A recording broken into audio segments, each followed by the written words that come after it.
आज की मेरी शिक्षाप्रद कहानी का शीर्षक है कर्मों के हिसाब। एक भिखारी रोज एक दरवाजे पर जाता और भीख के लिए आवाज़ लगाता, और जब घर का मालिक बाहर आता तो उसे गंदी गंदी गालियाँ और ताने देता। मर जाओ, काम क्यों नहीं करते, जीवन भर भीख ही मांगते रहोगे। कभी कभी गुस्से में कोई उसे धकेल भी देता, पर भिखारी बस इतना ही कहता, ईश्वर तुम्हारे पापों को क्षमा करे। एक दिन सेठ बड़े ही गुस्से में था, शायद व्यापार में घाटा हुआ था। वो भिखारी उसी वक्त भीख मांगने आ गया। सेठ ने आव देखा ना ताव सीधा उसे पत्थर से दे मारा। भिखारी के सर से खून बहने लगा। फिर भी उसने सेठ से कहा, ईश्वर तुम्हारे पापों को क्षमा करे, और वहाँ से जाने लगा। सेठ का थोड़ा गुस्सा कम हुआ तो वो सोचने लगा, मैंने उसे पत्थर से भी मारा पर उसने बस दुआ दी, इसके पीछे क्या राज है, जानना पड़ेगा। और वह भिखारी के पीछे चलने लगा। भिखारी जहाँ भी जाता सेठ उसके पीछे जाता। कहीं कोई उस भिखारी को कोई भीख दे देता तो कोई उसे मारता, जलील करता, गालियाँ देता, पर भिखारी बस इतना ही कहता, ईश्वर तुम्हारे पापों को क्षमा करे। अब अंधेरा हो चला था। भिखारी अपने घर लौट रहा था।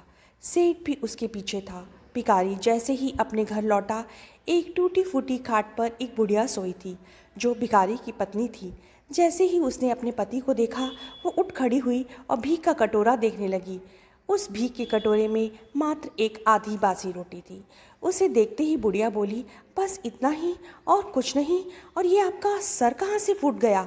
भिखारी बोला, हाँ बस इतना ही, किसी ने कुछ नहीं दिया, सबने गालियाँ दी, पत्थर मारे, इसलिए ये सर फूट गया।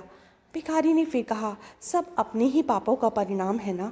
याद है तुम्हें, कुछ वर्षों पहले हम कितना रईस हुआ करते थे, क्या नहीं था हमारे पास, पर हमने कभी दान नहीं दिया। याद है तुम्हें वो अंधा भिखारी। बुढ़िया की आंखों में आंसू आ गए और उसने कहा, हाँ मुझे सब याद है, कैसे हम उस अंधे भिखारी का मजाक उड़ाते थे, कैसे उसे रोटियों की जगह खाली कागज़ रख देते थे, कैसे हम उसे जलील करते थे, कैसे हम उसे कभी कभी मार या धकेल देते थे। अब बुढ़िया ने कहा, हाँ सब याद है मुझे, कैसे मैंने भी उसे राह नहीं दिखाई और घर के बने नाले में गिरा दिया था। जब भी वहाँ रोटियां मांगने वो आता, मैंने बस उसे गालियाँ ही दी, एक बार तो उसका कटोरा तक फेंक दिया। और वो अंधा भिखारी हमेशा कहता था, तुम्हारे पापों का हिसाब ईश्वर करेंगे, मैं नहीं। आज उस भिखारी की बद्दुआ और हाय हमें ले डूबी। फिर भिखारी ने कहा, पर मैं किसी को बद्दुआ नहीं देता, चाहे मेरे साथ कितनी भी कोई जाति ना करे, मेरे लब पर हमेशा दुआ ही रहती है। मैं अब नहीं चाहता कि कोई और इतने बुरे दिन देखे। मेरे साथ अन्याय करने वालों को भी मैं दुआ देता हूँ, क्योंकि उनको मालूम ही नहीं वो क्या पाप कर रहे हैं, जो सीधा ईश्वर देख रहा है। जैसे हमने भुगती है कोई और ना भुगते, इसलिए मेरे दिल में बस उनका हाल देख के दुआ ही निकलती है। सेठ चुपके चुपके सब सुन रहा था। उसे अब सारी बात समझ आ गई थी। बूढ़े बुढ़िया ने आधी रोटी को दोनों ने मिल बांट कर खाया और प्रभु की महिमा है बोलकर सो गए।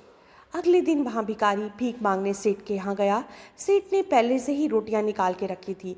उसने भिखारी को दी और हल्की सी मुस्कान भरे स्वर में कहा, माफ़ करना बाबा, गलती हो गई। भिखारी ने कहा, ईश्वर तुम्हारा भला करे, और वो वहाँ से चला गया। सेठ की एक बात समझ में आ गई थी, इंसान तो बस दुआ और बद्दुआ देते हैं, पर पूरी वो ईश्वर, वो जादूगर अपने कर्मों के हिसाब से कर सकता है। हो सके तो बस अच्छा करें, वो दिखता नहीं है सो क्या हुआ, सबका हिसाब पक्का रहता है उसके पास। नमस्कार।